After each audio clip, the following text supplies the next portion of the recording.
بسم اللہ الرحمن الرحیم۔ عزیز طلباء السلام علیکم۔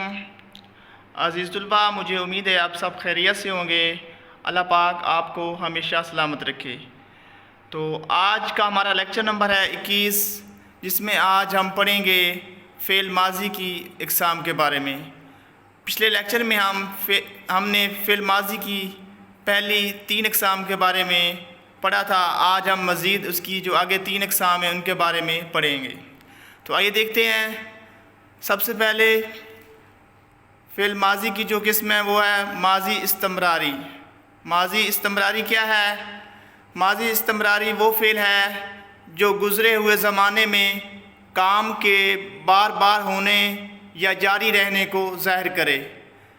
وہ فعل ہے جو گزرے ہوئے زمانے میں کام کے بار بار ہونے یا جاری رہنے کو ظاہر کرے۔ مثلاً احمد صبح سویرے اٹھتا تھا، ہم روز سیر کو جایا کرتے تھے، فردوس کھانا کھا رہی تھی۔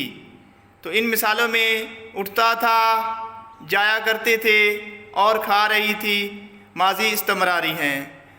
تو آئیے ہم دیکھتے ہیں ماضی استمراری بنانے کا طریقہ کیا ہے۔ اگر مصدر کی علامت نون کو نون الف نا دور کر کے تے الف تا، تھا، رہا تھا بڑھا دینے سے ماضی استمراری بن جاتا ہے۔ اگر ہم مصدر کی علامت جو کہ مثلاً دیکھنا، اٹھنا، بیٹھنا سے اگر ہم نون الف نا کی علامت دور کر دیں تو کیا بن جاتا ہے؟ ماضی استمراری بن جاتا ہے۔ تو آئیے ہم دیکھتے ہیں فعل ماضی کی باقی اقسام۔ فعل ماضی کی جو 5ویں اقسام ہے وہ ہے ماضی شکیہ۔ ماضی شکیہ کیا ہے؟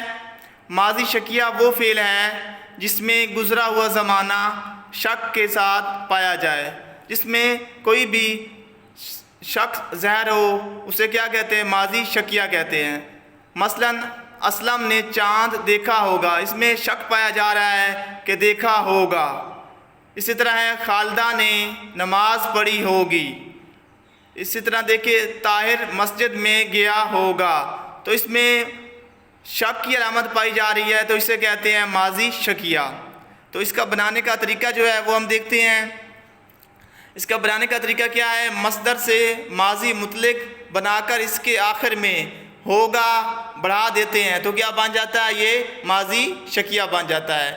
مثلاً دیکھنا سے دیکھا ماضی مطلق ہے، اور اگر دیکھا ہوگا بنائیں تو کیا بن جائے گا؟ یہ ماضی شکیہ بن جائے گا۔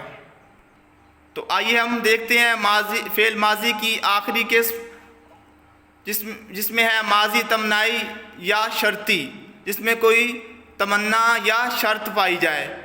اس کی تعریف دیکھتے ہیں۔ جب گزرے ہوئے زمانے میں ہونے والے کسی کام کے ساتھ کوئی شرط یا تمنائی پائی جائے تو اسے تمنائی یا شرطی کہتے ہیں۔ جس میں کوئی تمنا، آرزو یا شرط پائی جائے تو اسے ماضی تمنائی یا شرطی کہتے ہیں۔ مثلاً وہ کاش سچ بولتا، اگر عامر محنت کرتا تو کامیاب ہو جاتا۔ تو یہ کیا ہیں؟ یہ ماضی تمنائی کی کچھ مثالیں ہیں۔ اس طرح ہم دیکھیں ماضی تمنائی یا شرطی کو بنانے کا طریقہ کیا ہے۔ تو مصدر کی علامت نون الف نا دور کر کے آخر میں تے الف تا بڑھا دیتے ہیں تو کیا بن جاتا ہے؟ یہ ماضی تمنائی یا شرطی بن جاتا ہے۔ مثلاً بولنا مصدر کا بولنا، اس میں نون الف نا دور کر دیں تو کیا بن جاتا ہے؟ اور تے الف تا بڑھا دینے سے یہ ماضی تمنائی بن جاتا ہے۔ تو عزیز طلباء، مجھے امید ہے آپ کو آج کا یہ لیکچر سمجھ آ گیا ہوگا۔